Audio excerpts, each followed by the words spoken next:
ओम शांति। प्रातः मुरली ओम शांति। बाप दादा 28/10/2024 के परमात्म मधुर माँ बाप। मीठे बच्चे, सतगुरु की पहली पहली श्रीमत है, देही अभिमानी बनो, देह अभिमान छोड़ दो। प्रश्न है, इस समय तुम बच्चे कोई भी इच्छा व चाहना नहीं रख सकते हो, क्यों? क्योंकि तुम सब वानप्रस्थी हो। उत्तर है, क्योंकि तुम सब वानप्रस्थी हो। तुम जानते हो इन आँखों से जो कुछ देखते हैं वह विनाश होना है। अब तुम्हें कुछ भी नहीं चाहिए, बिल्कुल बेघर बनना है। अगर ऐसी कोई ऊंची चीज़ पहनेंगे तो खींचेगी, फिर देह अभिमान में फंसते रहेंगे। इसमें ही मेहनत है। जब मेहनत कर पूरे देही अभिमानी बनो, तब विश्व की बादशाही मिलेगी। ओम शांति। ये 15 मिनट व आधा घंटा बच्चे बैठे हैं, बाबा भी 15 मिनट बिठाते हैं कि अपने को आत्मा समझ, बाप को याद करो। ये शिक्षा एक ही बार मिलती है, फिर कभी नहीं मिलेगी। सतयुग में ऐसे नहीं कहेंगे कि आत्म अभिमानी हो बैठो। ये एक ही सतगुरु कहते हैं। उनके लिए कहा जाता है, एक सतगुरु तारे, बाकी सब बोरे डुबोए। है बाप तुमको देही अभिमानी बनाते हैं, खुद भी देही है ना। समझाने के लिए कहते हैं, मैं तुम सभी आत्माओं का बाप हूँ।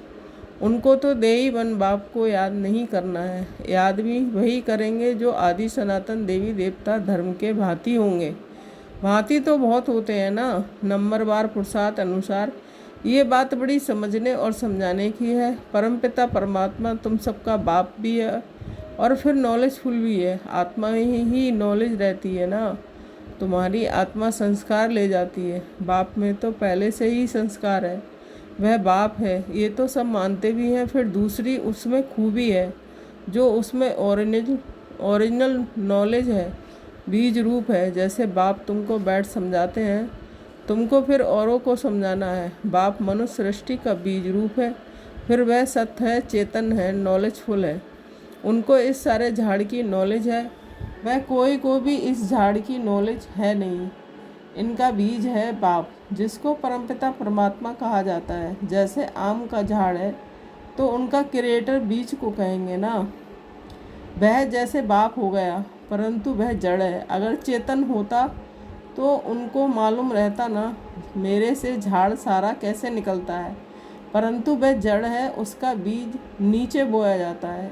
ये तो चेतन बीज रूप, ये ऊपर रहते हैं। तुम भी मास्टर बीज रूप बनते हो। बाप से तुमको नॉलेज मिलती है, वह है ऊंचते ऊंच पद भी तुम ऊंच पाते हो। स्वर्ग में भी ऊंच पद चाहिए ना, ये मनुष्य नहीं समझते हैं। स्वर्ग में देवी देवताओं की राजधानी है। राजधानी में राजा रानी, प्रजा, गरीब, साहूकार आदि ये सब कैसे बने होंगे, अभी तुम जानते हो। आदि सनातन देवी देवता धर्म की स्थापना कैसे हो रही है, कौन करते हैं? भगवान। बाप फिर कहते हैं, बच्चे जो कुछ होता है ड्रामा के प्लान अनुसार, सब ड्रामा के बस है। बाप भी कहते हैं कि मैं ड्रामा के बस हूँ, मेरे को भी पार्ट मिला हुआ है, वही पार्ट बजाता हूँ। वह है सुप्रीम आत्मा। उनको सुप्रीम फादर कहा जाता है, और तो सबको कहा जाता है ब्रदर्स, और कोई को फादर, टीचर, गुरु नहीं कहा जाता है। वह सबका सुप्रीम बाप भी है, टीचर, सतगुरु भी है। ये बातें भूलनी नहीं चाहिए, परंतु बच्चे भूल जाते हैं, क्योंकि नंबरवार पुरुषार्थ अनुसार राजधानी स्थापन हो रही है। हर एक जैसे पुरुषार्थ करते हैं, वह झट स्थूल में भी मालूम पड़ जाता है।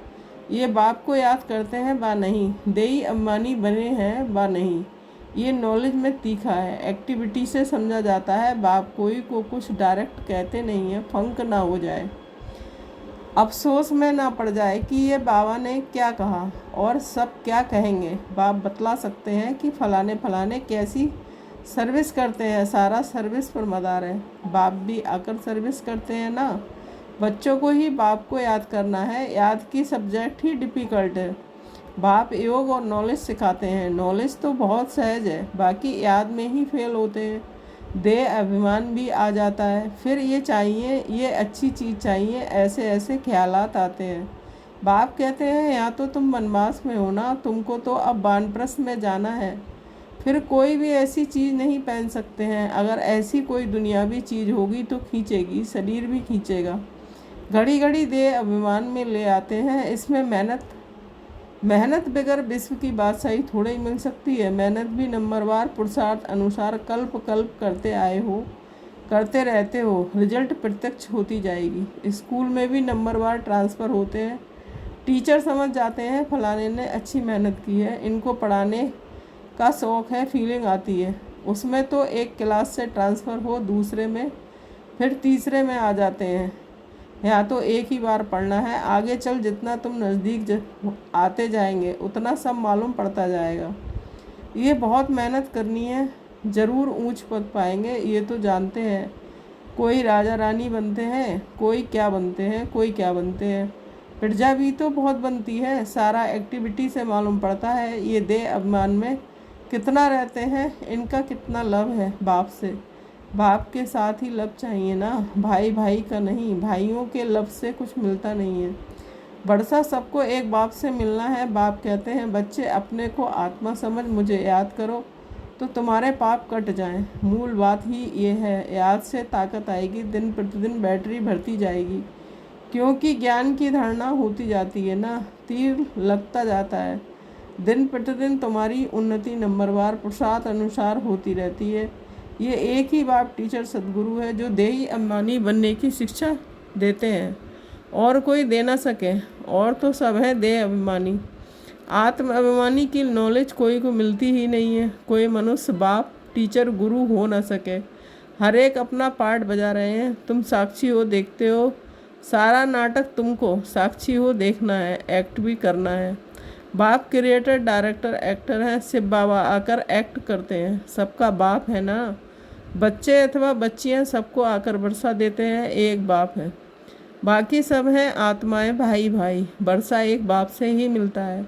इस दुनिया की तो कोई चीज़ बुद्धि में याद नहीं आती है। बाप कहते हैं जो कुछ देखते हो ये सब विनाशी है, अभी तो तुमको घर जाना है। वो लोग ब्रह्मा को याद करते हैं, गोवा घर को याद करते हैं, समझते हैं ब्रह्मा में लीन हो जाएंगे। इसको कहा जाता है अज्ञान।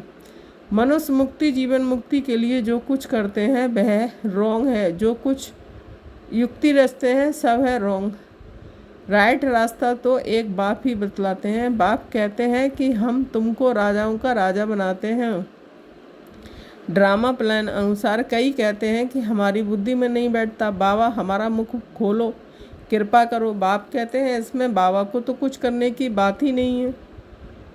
मुख्य बात है तुमको डायरेक्शन पर चलना है, बाप का ही राइट डायरेक्शन मिलता है। बाकी सब मनुष्यों के हैं रॉन्ग डायरेक्शन, क्योंकि सब में 5 विकार है ना। नीचे ही उतरते उतरते रॉन्ग बनते जाते हैं। क्या क्या रिद्धि सिद्धि आदि करते रहते हैं, उनमें सुख नहीं है। तुम जानते हो कि ये सब अल्पकाल के सुख हैं, उनको कहा जाता है काग विष्ठा समान सुख। सीढ़ी के चित्र पर बहुत अच्छी रीति समझाना है और झाड़ पर भी समझाना है। कोई भी धर्म वाले को तुम दिखा सकते हो कि तुम्हारा धर्म स्थापन करने वाला फलाने फलाने समय पर आता है, क्राइस्ट फलाने टाइम पर आएगा। जो और धर्मों में कन्वर्ट हो गए हैं उन्हों को ये धर्म ही अच्छा लगेगा, फट से निकल आएंगे, बाकी कोई को अच्छा नहीं लगेगा। तो वह पुरुषार्थ ही कैसे करेंगे। मनुष्य को फांसी पर चढ़ाते हैं, तुमको तो एक बाप की ही याद में रहना है। ये बड़ी मीठी फांसी है, आत्मा की बुद्धि का योग बाप की तरफ। आत्मा को कहा जाता है बाप को याद करो, ये याद की फांसी है। फादर तो ऊपर रहते हैं ना, तुम जानते हो हम आत्मा हैं, हमको बाप को ही याद करना है। ये शरीर तो यहीं छोड़ देना है।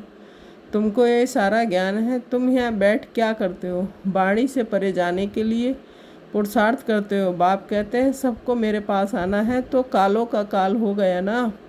वह काल तो एक को ले जाते हैं, ये वह भी काल कोई है नहीं जो ले जाता है।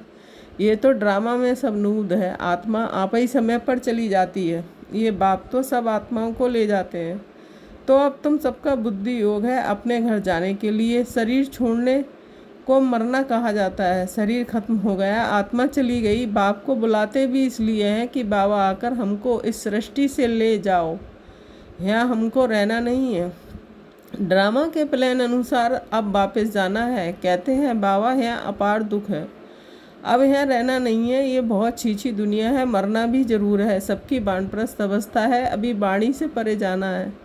तुमको कोई काल नहीं खाएगा, तुम खुशी से जाते हो। शास्त्र आदि जो भी हैं वह सब भक्ति मार्ग के हैं, ये फिर भी होंगे। ड्रामा की ये बड़ी वंडरफुल बात है। ये टेप, ये घड़ी, जो कुछ इस समय देखते हो वह सब फिर होगा। इसमें मूझने की कोई बात ही नहीं है। वर्ल्ड की हिस्ट्री, ज्योग्राफी रिपीट का अर्थ ही हूबहू रिपीट है। अभी तुम जानते हो कि हम फिर से देवी देवता बन रहे हैं, यही फिर बनेंगे। इसमें ज़रा भी फ़र्क नहीं पड़ सकता है। ये सब समझने की बातें हैं। तुम जानते हो वह बेहद का बाप भी है, टीचर सतगुरु भी है। ऐसा कोई मनुष्य हो ना सके। इनको तुम बाबा कहते हो, प्रजापिता ब्रह्मा कहते हो। ये भी कहते हैं कि मेरे से तुमको वर्षा नहीं मिलेगा। बापू गांधी जी भी प्रजापिता नहीं था ना। बाप कहते हैं इन बातों में तुम मूंझो मत। बोलो हम ब्रह्मा को भगवान व देवता आदि कहते ही नहीं हैं। बाप ने बताया है बहुत जन्मों के अंत में वानप्रस्थ अवस्था में मैं इनमें प्रवेश करता हूँ। सारे विश्व को पावन बनाने के लिए झाड़ में भी दिखाओ, देखो एकदम पिछाड़ी में खड़ा है। तब तो सब तमो प्रधान जर्जरीभूत अवस्था में है ना। ये भी तमो प्रधान में खड़े हैं। वही फीचर्स हैं इसमें। बाप प्रवेश कर इनका नाम ब्रह्मा रखते हैं। नहीं तो तुम बताओ ब्रह्मा नाम कहाँ से आया। यह है पतित, वह है पावन। वह पावन देवता ही फिर 84 जन्म ले पतित मनुष्य बनते हैं। ये मनुष्य देवता बनने वाला है। मनुष्य को देवता बनाना ये बाप का ही काम है। ये सब बड़ी वंडरफुल समझने की बातें हैं। ये बनते हैं सेकंड में। वह 84 जन्म ले ये बनते हैं। इनमें बाप प्रवेश कर बैठ पढ़ाते हैं। तुम भी पढ़ते हो। इनका भी घराना है ना। लक्ष्मी नारायण राधे कृष्ण के मंदिर भी हैं, परंतु ये किसको भी पता नहीं है कि राधे कृष्ण पहले प्रिंसेस हैं जो फिर लक्ष्मी नारायण बनते हैं।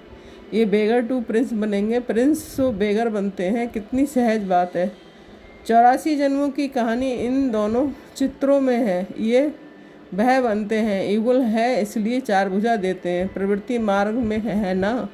एक सतगुरु ही तुम्हें पार ले जाते हैं। बाप कितना अच्छी रीति समझाते हैं। फिर देवी गुण भी चाहिए। स्त्री के लिए पति से पूछो व स्त्री से पति के लिए पूछो तो झट बताएगी इनमें ये खामियां हैं, इस बात में ये तंग करते हैं, या तो कहेंगे हम दोनों ठीक चलते हैं। कोई किसको तंग नहीं करते, दोनों एक दो के मददगार साथी होकर चलते हैं। कोई एक दो को गिराने की कोशिश करते हैं। बाप कहते हैं इसमें स्वभाव को अच्छी रीति बदलना पड़ता है। ये सब आसुरी स्वभाव है, देवताओं का होता ही है देवी स्वभाव। ये सब तुम जानते हैं। असुरों और देवताओं की युद्ध लगी नहीं है। पुरानी दुनिया और नई दुनिया के आपस में मिल कैसे सकते हैं। बाप कहते हैं पास्ट बातें जो होकर गई हैं उनको बैठ लिखा है, उनको कहानियाँ कहेंगे। त्यौहार आदि सब यहाँ के हैं, द्वापर से लेकर मनाते हैं, सतयुग में नहीं मनाए जाते हैं। ये सब बुद्धि से समझने की बातें हैं। बच्चे बहुत पॉइंट्स भूल जाते हैं। नॉलेज तो सहज है। 7 रोज में सारी नॉलेज धारण हो सकती है। पहले अटेंशन चाहिए याद की यात्रा पर। मीठे मीठे शकील दे बच्चों के प्रति माता पिता बाप दादा का याद प्यार और गुड मॉर्निंग। रूहानी बाप की रूहानी बच्चों को नमस्ते। हम रूहानी बच्चों की रूहानी माता पिता बाप दादा को याद प्यार गुड मॉर्निंग, नमस्ते नमस्ते, शुक्रिया बाबा शुक्रिया। धारणा के लिए मुख्य सार 1 पॉइंट। इस बेहद नाटक में एक्ट करते हुए सारे नाटक को साक्षी होकर देखना है। इसमें मूंझना नहीं है। इस दुनिया की कोई भी चीज़ देखते हुए बुद्धि में याद ना आए। 2 पॉइंट, अपने आसुरी स्वभाव को बदल दैवी स्वभाव धारण करना है। एक दो का मददगार होकर चलना है, किसी को तंग नहीं करना है। वरदान, स्वयं में सर्व शक्तियों को इमर्ज रूप में अनुभव करने वाले सर्व सिद्धि स्वरूप भव। स्पष्टीकरण, लौकिक में किसी के पास किसी बात की शक्ति होती है, चाहे धन की, बुद्धि की, संबंध संपर्क की, तो उसे निश्चय रहता है कि ये क्या बड़ी बात है। वह शक्ति के आधार से सिद्धि प्राप्त कर लेते हैं। आपके पास तो सभी शक्तियां हैं। अविनाशी धन की शक्ति सदा साथ है। बुद्धि की भी शक्ति है, जो पोजीशन की भी शक्ति है। सर्व शक्तियाँ आप में हैं। इन्हें सिर्फ इमर्ज रूप में अनुभव करो तो समय पर विधि द्वारा सिद्धि प्राप्त कर सिद्धि स्वरूप बन जाएंगे। स्लोगन, मन को प्रभु की अमानत समझकर उसे सदा श्रेष्ठ कार्य में लगाओ। ओम शांति। Thank you Baba.